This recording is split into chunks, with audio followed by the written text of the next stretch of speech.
गोली की तरह तेज रफ्तार से निकले पत्थर ने न सिर्फ पुलिसकर्मी का सिर फोड़ा, बल्कि योगी सरकार के दबंगों के खिलाफ कार्रवाई के दावे को भी फेल करता है।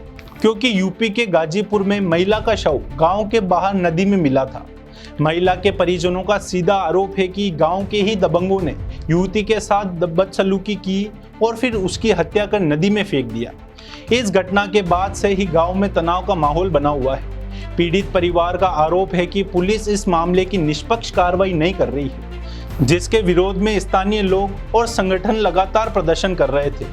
इसी न्याय की मांग को लेकर जब समाजवादी पार्टी के प्रतिनिधि मंडल पीड़ित परिवार से हकीकत जानने गांव में जा रहे थे, तभी असामाजिक तत्वों ने गांव की सीमा पर ही प्रतिनिधि मंडल का रास्ता रोक और उन पर हमला बोल दिया। देखते ही देखते इस विवाद ने बड़ा रूप ले लिया और पथराव शुरू कर दिया।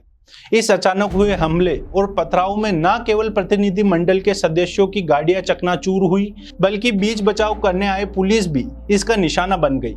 इसी दौरान एक पुलिसकर्मी के सिर पर पत्थर लगने से वह गंभीर रूप से घायल हो गया और वहीं गिर गया। इसके बाद जिले के वरिष्ठ अधिकारी भारी पुलिस फोर्स और पीएसी के साथ मौके पर पहुंचे।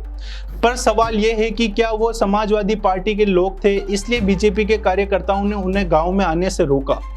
कहीं ये किसी पार्टी के प्रति कट्टरपंथियों का हमला तो नहीं, क्योंकि ये दावा खुद अखिलेश यादव ने उठाया है। गाजीपुर में एक बेटी विश्वकर्मा समाज की, उसको न्याय दिलाने के लिए, उसके दुख दर्द को समझने के लिए, उस परिवार से मिलने के लिए समाजवादी पार्टी का डेलीगेशन गया। लेकिन बीजेपी और पुलिस ने मिलकर के हमारे राम आसे विश्वकर्मा जी और तमाम समाजवादियों के साथ अपमान और अपमानित किया। अपमानित ही नहीं, बल्कि बीजेपी के लोगों से पुलिस ने मिलकर के पत्थर चलवाए।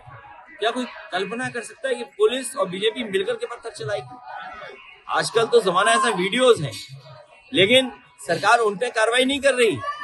जिसके पत्थर से पुलिस वाला एक ही पत्थर में गिर पड़ा था जमीन पर, वो बीजेपी के लोग जिन्होंने पत्थर छतों पे रखे थे, पत्थरों को आने से पहले इंतजाम करके रखा था, उन पे क्या कार्रवाई की सरकार ने? सरकार केवल समाजवादी पार्टी के खिलाफ कार्रवाई कर रही है, और इसलिए क्योंकि समाजवादी पार्टी जो पिछड़े हैं, जो दलित हैं, जिनके साथ अन्याय हो रहा है, उनके साथ खड़ी है। आपकी इसको लेकर क्या राय है वो हमें कमेंट कर जरूर बताएं, और ऐसी जानकारी और खबरों के लिए देखते रहिए अपडेट इंडिया।